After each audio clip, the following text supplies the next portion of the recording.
people come in. I'm just speaking as a maybe going back to being a first or second year attorney, and you tell people like your fee is $1,500, right? And they look at you like that's ridiculous. You're crazy. I'm not paying you that. And I just think like people don't understand. They're ignorant. Yeah. Don't understand what it costs to be in this business. And I start with the fact that, there's a book by John Grisham. He just came out. It's called The Rooster Bar. And it's about the great law school scandal. Okay, and so I went to be a trial lawyer. That's what I wanted to do. I wanted to be a trial lawyer. I wanted to represent the people. I wanted to stand for the people. Over proliferation of regulation. I wanted to fight for constitutional rights, which we talk about are basically useless today. And but these are the things I wanted to do. And they tell you, well, if you do good and you really work hard and you're there at school, you're going to get, you're in the top 15%, you're going to get a $150,000 job. That's what they tell you. Okay, going in, well, I'm in the top 15%, and I told you I turned down some jobs, so I told you a little bit of that is my fault, but those jobs certainly weren't knocking down the door for me like they used to be, and that's because the market is overflooded, it's overcrowded, it's saturated. I understand your problem. I can do that the same way with guns. So go ahead. It thins it out, and everybody's going to lose. And so there's way too much competition, and I had a great prominent lawyer, one of the greatest trial lawyers in the state of Texas. It's just not what it used to be. It's more about marketing. A lot of these guys don't even know what they're doing in a courtroom. They don't really know the law. They don't really care. It's more about marketing and seeing what they can do with the bottom dollar. And then as a new attorney, how are you going to compete with the folks that are paying Google right ahead of you? How are you going to pay to get that many clicks when they're already so established that it costs you? And I realize that all businesses have these problems, but the legal community is very unique in the business model, and it is that you're basically essentially selling yourself, and you're selling services which are not accustomed to anything. They have problems making client management software for lawyers because the regular business models just don't work. There are just too many variables involved. How much should we talk about here that our representation is all based on the facts of the case? Mm-hmm. You change one little bitty detail, and all of a sudden, you go from not guilty to life or 99. Mm-hmm. Okay, and so when you look at that, and then the exponential growth of law schools and people still coming in the market, you look at the Texas population, which is about 27,000 people, 27 million people, and when you break this down to active lawyers, it comes out to about 87,000 lawyers. That comes out to about 31, little over 31 lawyers per 10,000. Okay, well, you take that, 71% of that, is not going to be adults, right? They're going to be children. Okay, so then you gotta take that number off of there, and long story short, you're getting down to about 299 people at best per lawyer. And so when you talk about, well, if I was able to, and then you got people below the poverty marker, right? So those people aren't going to be able to pay. So let's just take 5% off of that. We're probably around what, 250, 225. So assuming that I could actually market and sell a product, okay, to 250 people, okay, at $1,500 a pop, I guess I can make a pretty good living. It probably comes out to what, about roughly $400,000 a year. Okay, that's assuming that I can market to that many people. I can get 250 clients paying me $1,500, okay, a year. Basic service. Basic service, okay, and so you look at that. Well, people understand. I have a secretary. I have an office building. I have. You got to pay for your legal research engines, right? Because we've talked about how ambiguous the legislature is, yep. Right? Then I've got licensing requirements I have to pay for. I have state bar fees. I have electricity, and water and utilities in Cameron, Texas. Is like the worst. That's just your office. Yes, this is just my office, and so just to run my office, and this is my projection for 2017. I'm not saying it, And this only includes my fixed costs.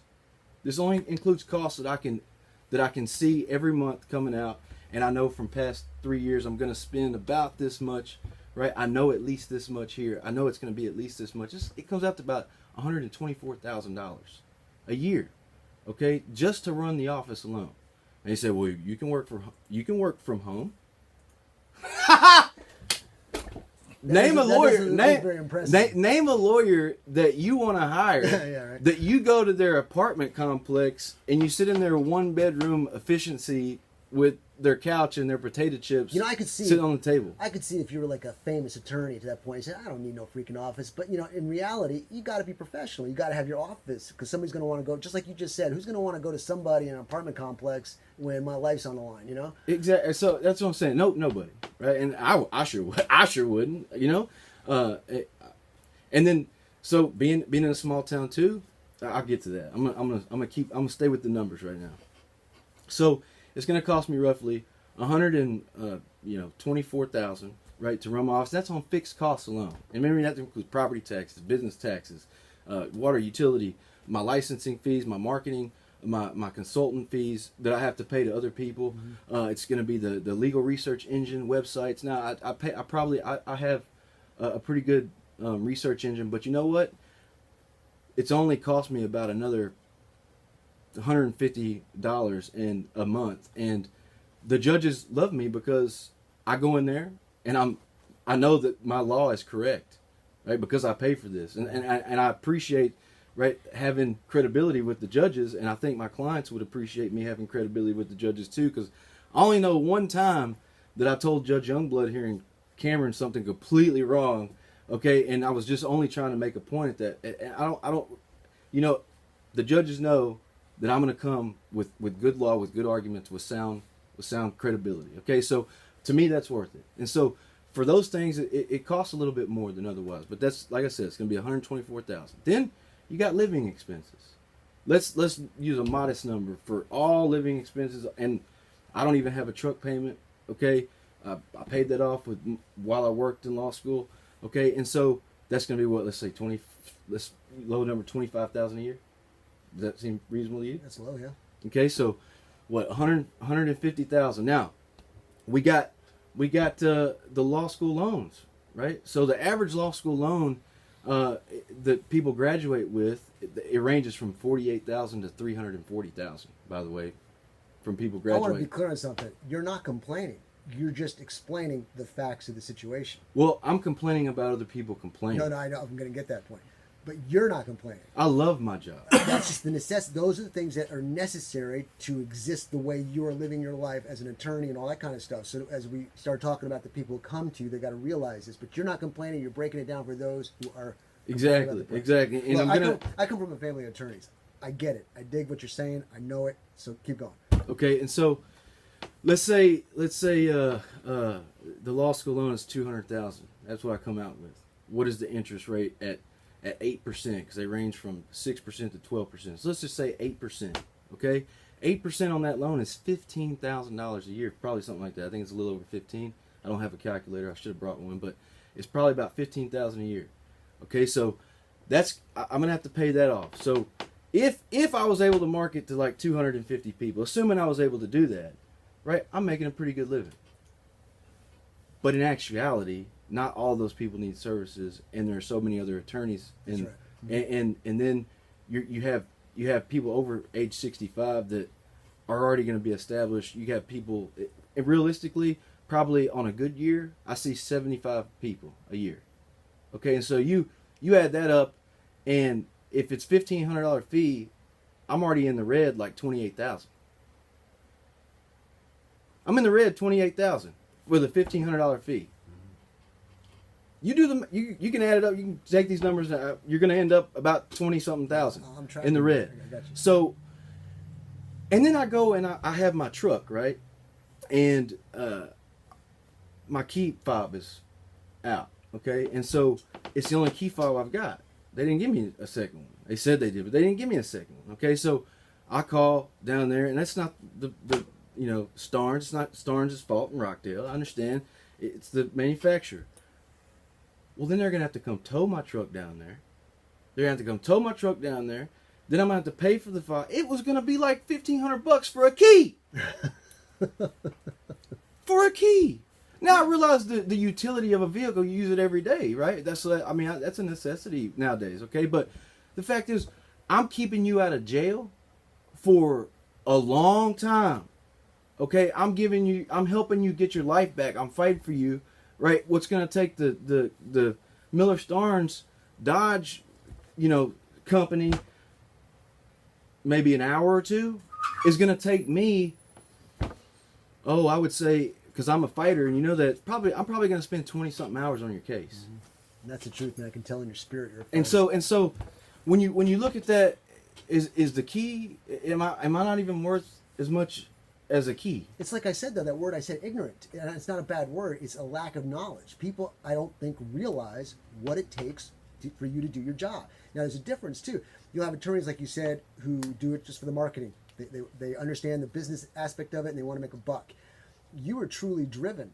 I can see the spirit in you, driven to want to fight for what's right. So here you are spending your life, behind the books, studying, and behind the computer, the whole works, to get somebody and keep somebody out of jail. And then as far as like estate planning, like I'm gonna save you thousands of dollars from the IRS. I'm gonna help you do a business plan. I'm gonna help you do project models. I'm gonna help you put things in trust or a will so that your family doesn't spend a lot more money later. I'm gonna help you maybe avoid Medicaid that could take your homestead property. Mm-hmm. I mean, that's thousands of dollars, and I'm gonna help you do that, and you're not willing to pay me but a $1,500. And to me, it's for some of us, it's offensive when they come in there and they're not expecting to pay. But I'm self-employed. I was talking to a guy actually this morning. He's a great friend of mine, Howard Huffstutler, big time PI, does all kinds of stuff down in Houston. If you're listening, Howard, I love you. I appreciate it. All the. I got people listening in Saudi Arabia. Isn't that cool? Oh, that's awesome, dude. I mean, we got friends everywhere. Yeah. See, and so, these things are things that business owners do face. But like I said, it's a very unique model from the perspective of legal services. And so, yes, when you come in and you have a first-degree felony, and I say it's going to be a $5,000 fee, right?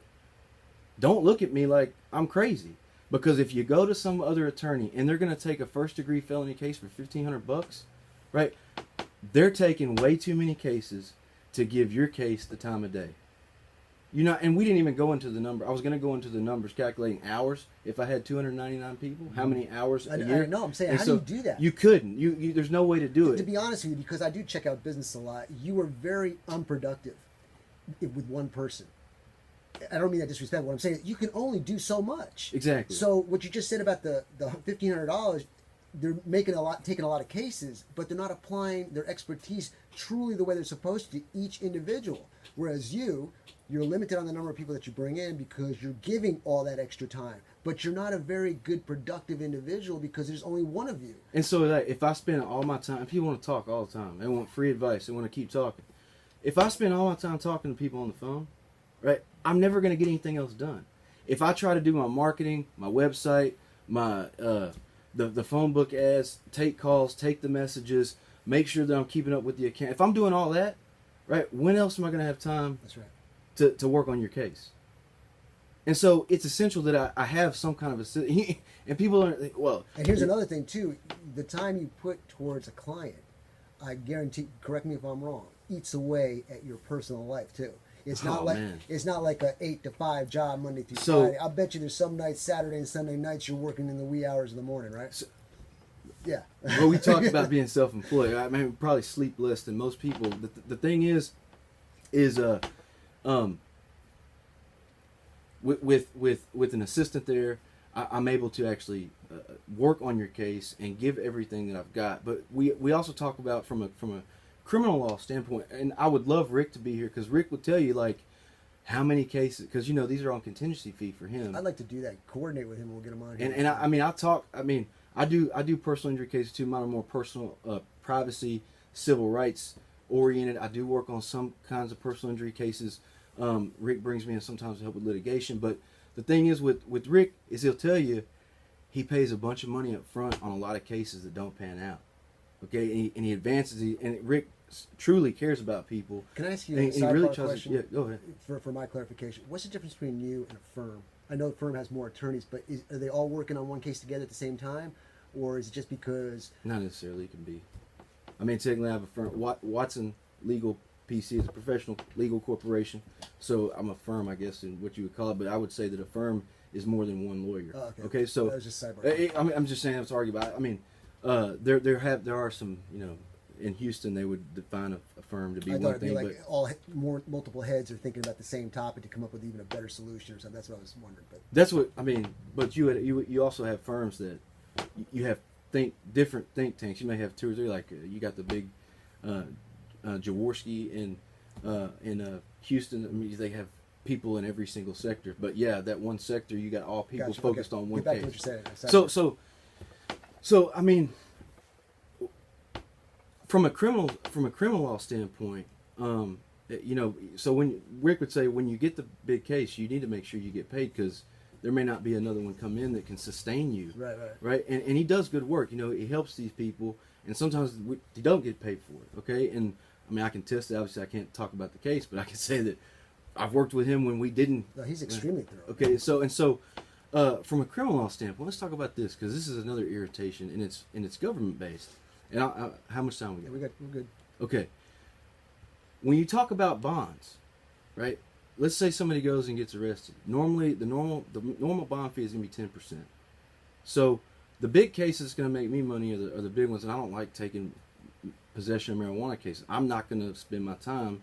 You're not going to pay me $1,500 for a possession of marijuana case. At least most people won't, unless they're a doctor or something. They need to get it dismissed. And so I'm not going to waste my time with those people. The bonds on those will be $10,000. So those cases are not a big deal. It's the felony cases that really are going to bring in my money and are the ones that are fun to work on for me. Okay, and so let's say you got a $150,000 bond. 10% is going to be $15,000. Okay, well now how are they going to pay their lawyer? Mm-hmm.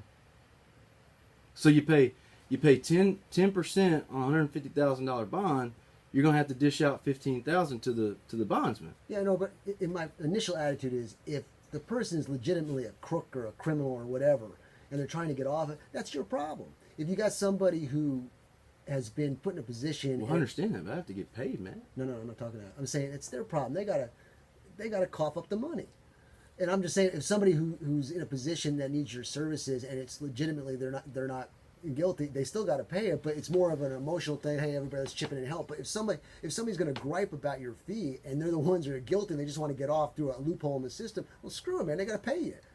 No, I get that, but I mean, I don't even dispute that $15,000 right up front is going to be hard for most people to come up with, right? It's going to be hard to even get a payday loan when you're talking, unless you've got somebody that's got a substantial amount of money and they're wealthy. No, what I'm trying to get at was that your average person is they not. Shouldn't have an attitude if you don't want to take the case because you're kind of wondering, hey, how you gonna pay me? Well, no, I get. Okay, so I get that. That's what I was saying. A lot of people get this attitude, and I'm just like, well, hey, you can. There's the door, and that's why I a lot of people either love me or they hate me because I tell them the truth. If you don't like it, leave.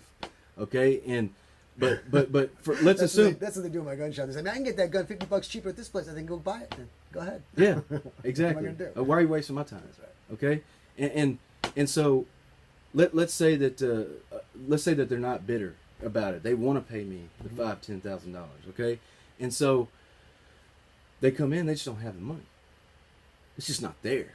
And then so we're trying to do a payment plan. Well, I don't want to do that. So how am I gonna get paid? As soon as they get the deal done, it's gonna be done. I mean, even a good person that has reasonable morals, once their case is through, it's harder to pay. They're not going to want to pay. Yeah. I wouldn't even want to pay. I think I would, but I wouldn't want to. And so you think about somebody that doesn't have the money to do it, right? And then how am I going to collect? They don't have anything, right? The average person has a house that's exempt property. It's homestead. They got one car that's exempt. They got home furnishings, maybe some jewelry with their wife that's exempt too. There's nothing I can do. Okay, and so the bonds take away from the attorney's fees. And the bondsmen play an important role, so I'm not trying to knock them, but I am going to say, like, it is difficult, right, to make money, and that's why people say we're shady. No, we're shrewd. because we have to be, or we won't make it. That's right. I get We it. absolutely will not make it in this business if we just nonchalant with the money and spend. You will not make it. Attorneys are a necessity of life. You must have them in this day and age. It costs a certain amount of money because it costs you a certain amount of money. And if you flipped it around, every person is going to want to get into something and still have pay their bills and have money to enjoy themselves. You're no different. I mean, you're here providing a service. You got to pay your bills and you got to live. I want to get 2 more points out. So, sticking with the criminal, I want to point out, so in a lot of counties, and Judge Youngblood, this is not a shot at any of the courts around here. Judge Youngblood's a great judge. I've always said that. And Judge Stem and J.T. Elliott and Judge Barkermeyer, everybody around here, it's fine. But here, the one problem that I disagree with is it's called a monopsony. Not a monopoly, but a monopsony. What's that? And it's when, basically, just for a quick way to say it, when demand far outweighs the supply, okay? And so, as far as legal services are concerned, and what I mean by that is, court appointments here can't make anything. Like I've talked about, we have what, maybe one person on the court appointed list in this county, and then we have 20-something people coming from out of county. Explain court appointed. Court appointed is for people that can't afford it, indigent people we talked about below the poverty level that don't have enough You cannot income. afford one, and The court will appoint it to. Court will provide you with one. Okay, and so a lot of attorneys, these are important because they supplement, right? These help supplement and get us through the really tough times until we get the bigger case that we can pay our bills with. Okay, and these just help pay the bills, and then the other ones help pay the bigger bills and get us through. So with this happening, right, we have a bunch of attorneys on the court appointed list, and there's just not enough people, right, that they get. So the court's appointing all these 20 people from out of county, and they're taking money out of county, and it's not worth it to me to go work super hard on a case and get paid $250. Okay, and so this is why we have problems with the indigent defense, because you don't have attorneys getting paid enough, and they're only getting paid $250, per plea, right? How many guys do they have to take? And you got guys coming from Austin, Temple, Bryan, College Station, all around here. So they're going all around. They're wasting all this time. Okay, let me ask something, because time is starting to run out.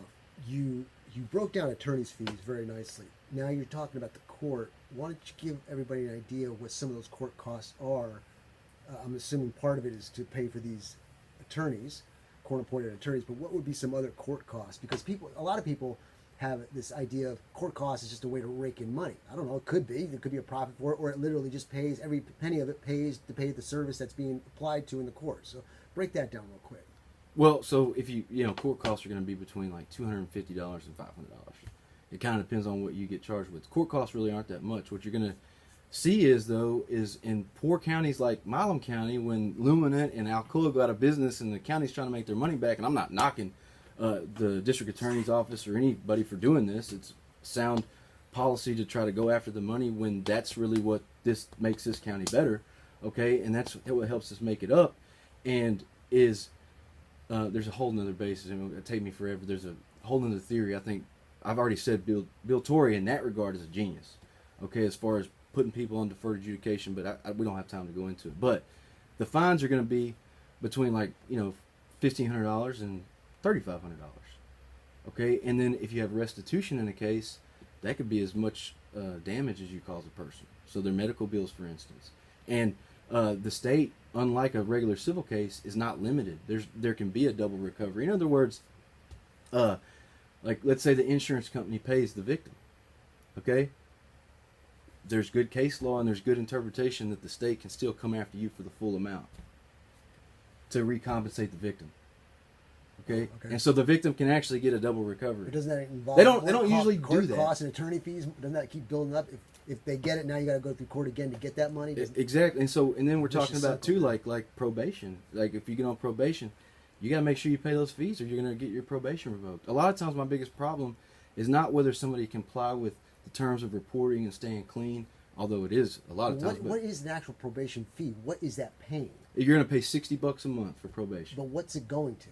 You're going to pay $60 a month to the probation department. You're going to pay $25 to the Crime Stoppers division. You're going to pay $25 to $75 to the Crime Victims Fund. Is it basically saying, look, if you want to stay out, you got to pay us some money? They're going to fee you to death right, on probation, period. You're going to have to take an anger management class or some kind of stupid substance abuse class, and that's going to cost you $150. You could lose your license on most cases. You're going to have to take a class to get your license back. That's going to be $150. They should teach us in school, man, in grade school. Don't do this stuff. It's going to cost you a lot of money. Right. And the more we talk on the radio, the more we're hurting your bottom line, aren't we? Trying to make people wise and not to do stupid stuff. hey, that's one of the phrases. Stupid people make me money. I don't mind saying it. And what about this, man? You've heard this term, agents of the court, attorneys, judges, and officers. Agents of the court, are they sales agents or are they just a agent of the court? No comment. No comment. All right. So what we're getting at is, how much time I got, Trey? Here it comes. Here it comes. Give me about another minute or so.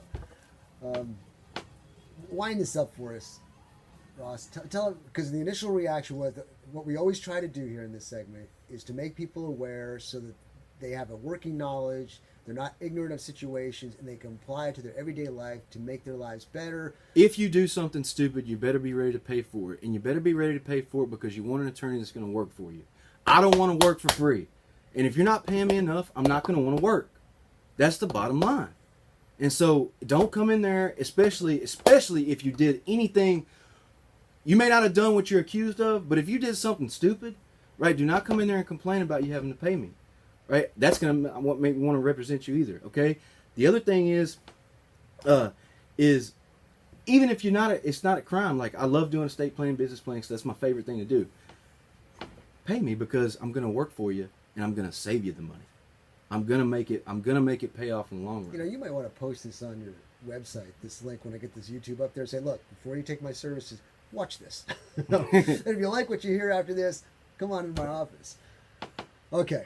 As always, I want to thank Coppolino Dodd Krebs Law Firm, Rick Dodd especially, for sponsoring the segment.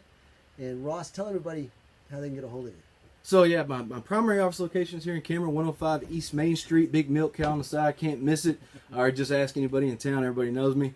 All point. You know, if you want to schedule an appointment in Houston or Bryan College Station, you got to give me a call, and you can give me a call at 254-605-4140. That's 254-605-4140. Or email me at benton@watson.legal. That's benton@watson.legal. Man, it's always a pleasure, fun time to be here. It was a very informative segment. Thanks a lot, Ross. Right. Appreciate it. All right, try to take us out. We'll be back on the other side. That was good. Makes total sense.